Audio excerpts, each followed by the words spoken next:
Hey, it is probably about midnight right now, and I am up working on a topic that God gave me to do a video on. So I think all my little notes that I'm writing out and there goes some more. But anywho, so I was writing out the topic God gave me was survivor's remorse / guilt.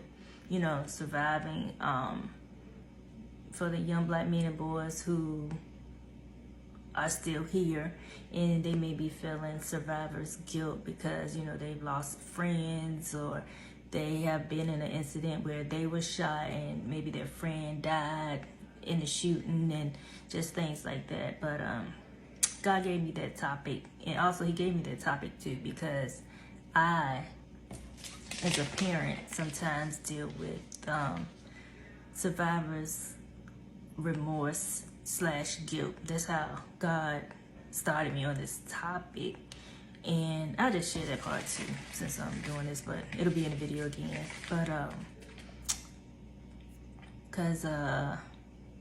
so here's what I wrote. Is that as a parent that has a son who has lost too many friends / associates, survivor's remorse began to creep in my mind. And it hit really hard when my son's best friend was murdered. I never really expressed it, meaning like I never really said I had like survivor's guilt, survivor's remorse. But one day I was talking to someone about this, and they were saying how they don't post their son a lot on like social media because, you know, they know so many people that have lost their son. And then I was just like, you know, I was like, I understand. I was like, I can't remember if I said anything about it. I can't remember if I said anything about me having survivor's guilt or anything like that. But it started to dig up this root of survivor's guilt that I have that I didn't really realize that was bothering me. But yeah, so that is how I started the topic of survivor's guilt.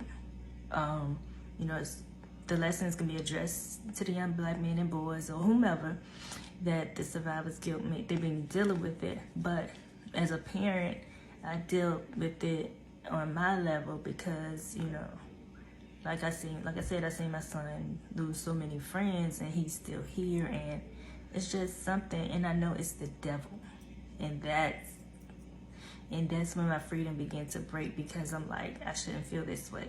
You know, it's the devil himself. So that's why I am doing this to help, you know, the young men and whomever else that may be dealing with survivor's guilt.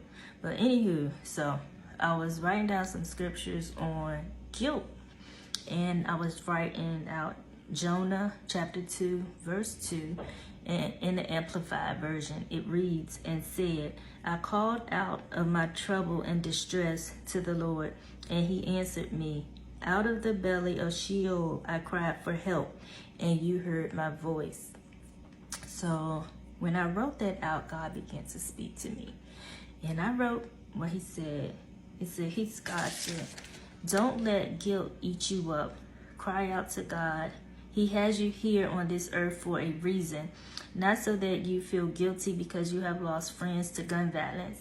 God has a plan and a purpose for your life. This guilt will eat you up and stop you from walking the path God has for you.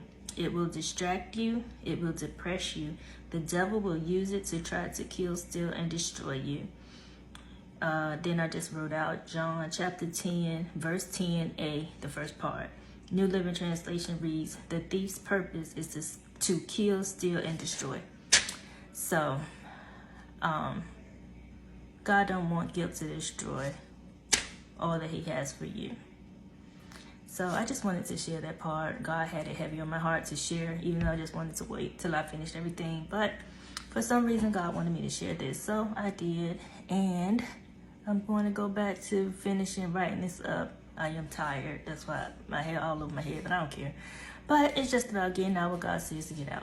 So y'all be blessed and have a good night.